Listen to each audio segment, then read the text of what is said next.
Lisons la parole de Dieu dans le livre de Proverbes 1.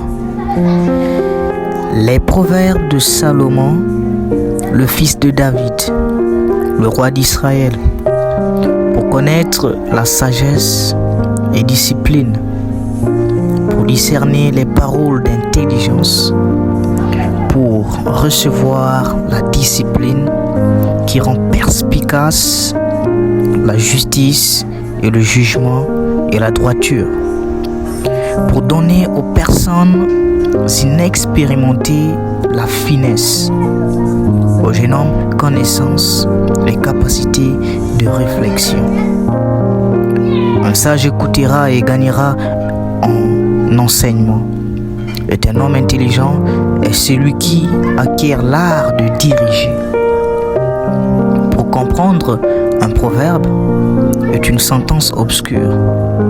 Les paroles des sages et leurs énigmes, la crainte de Jéhovah est le commencement de la connaissance. Sagesse et discipline, voilà ce qu'ont méprisé les fous.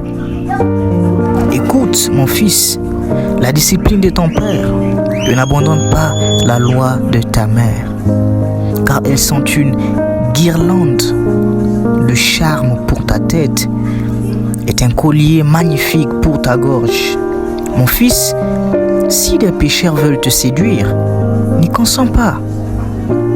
Si sans cesse ils disent « Pars avec nous », mettons-nous en embuscade pour verser le sang, cachons-nous sans raison pour guetter les innocents, engloutissons-les vivants, comme le Sheol, oui, tout entier, comme ceux qui descendent dans la fosse, trouvant toutes sortes de choses précieuses, des choses de valeur, remplissant nos maisons de butin.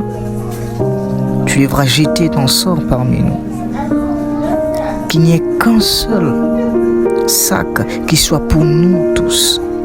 Mon fils, ne va pas en chemin avec eux. Tiens ton pied loin de leur route, car leurs pieds courent vers le mal. Et sans cesse, ils se hâtent pour verser le sang, car c'est pour rien qu'on tend le filet sous les yeux de tous ceux qui possèdent des ailes. Eux donc, ils se mettent en embuscade pour verser le sang de ceux-là. Ils se cachent pour guetter leurs âmes, ainsi sont les sentiers de tout homme qui fait un gain injuste. Il enlève l'âme de ses propriétaires. La vraie sagesse continue à crier avec force dans la rue. Sur les places publiques, elle continue à faire retentir sa voix. Là-haut, à l'extrémité des rues bruyantes, elle crie aux entrées des portes, donnant accès à la ville. Elle dit ces paroles. Jusqu'à quand, personne inexpérimentée, aimerez-vous l'inexpérience? Oui, jusqu'à quand, moqueur, désirez-vous pour vous la moquerie? Jusqu'à quand, stupide, haïrez-vous la connaissance? Revenez à mon blâme. Alors, vraiment, je ferai jaillir pour vous mon esprit. Oui, je vous ferai connaître mes paroles. Étant donné que j'ai crié, mais vous refusez toujours, que j'ai tendu ma main, mais personne ne me prête attention, que vous continuez à négliger tout mon conseil et n'avez pas accepté mon blâme. Moi aussi, je rirai de votre désastre.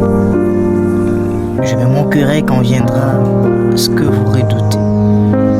Quand ce que vous redoutez viendra comme une tempête et que votre désastre arrivera comme un ouragan, quand la détresse et les temps difficiles viendront sur vous. À cette époque, ils m'appelleront sans cesse, mais je ne répondrai pas. Ils me chercheront sans relâche, mais ils ne me trouveront pas, parce qu'ils ont haï la connaissance et qu'ils n'ont pas choisi la crainte de Jéhovah. Ils n'ont pas consenti à mon conseil. Ils ont traité sans respect tout mon blâme. mangeront donc le fruit de leur voix, et ils seront gorgés de leurs propres conseils. Car l'apostasie des personnes inexpérimentées les tuera, et l'insouciance des stupides les détruira. Quant à celui qui m'écoute, il résidera en sécurité et vivra tranquille sans redouter le mal. Amen.